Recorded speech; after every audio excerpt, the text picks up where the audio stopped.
ನಮಸ್ಕಾರ. ಇವತ್ತು ನಾನು ಸಬ್ಸಿಗೆ ಸೊಪ್ಪು ಚಿತ್ರಾನ್ನ ಮಾಡ್ತಾಯಿದ್ದೀನಿ. ಇದಕ್ಕೆ ಈರುಳ್ಳಿ, ಕರಿಬೇವು, ಮೆಣಸಿನ್ಕಾಯಿ, ಬೆಳ್ಳುಳ್ಳಿ, ಸಬ್ಸಿಗೆ ಸೊಪ್ಪು, ಕೊತ್ತಂಬರಿ, ಕಾಯಿ ತುರಿ, ನಿಂಬೆಹಣ್ಣು.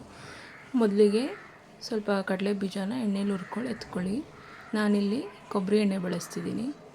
ಇದಕ್ಕೆ ಸಾಸಿವೆ, ಇಂಗು, ಕಡಲೆಬೇಳೆ, ಬೆಳ್ಳುಳ್ಳಿ,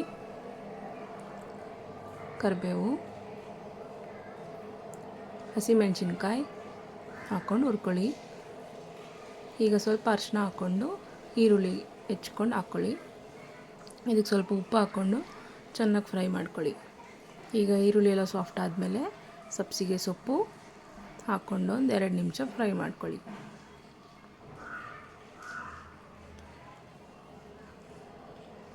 ಈಗ ಅದಕ್ಕೆ ಅನ್ನನ ಬೆರೆಸ್ಕೊಂಡು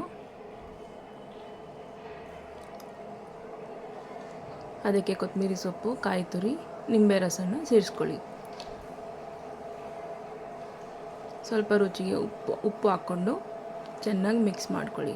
ಈಗ ರುಚಿಕರವಾದ ಹಾಗೂ ಆರೋಗ್ಯವಾದ ಸಬ್ಸಿಗೆ ಸೊಪ್ಪು ಚಿತ್ರಾನ್ನ ರೆಡಿ ಇದೆ. ಹೇಗಿದೆ ಅಂತ ಕಮೆಂಟ್ ಮಾಡಿ, ಸಬ್ಸ್ಕ್ರೈಬ್ ಆಗಿ.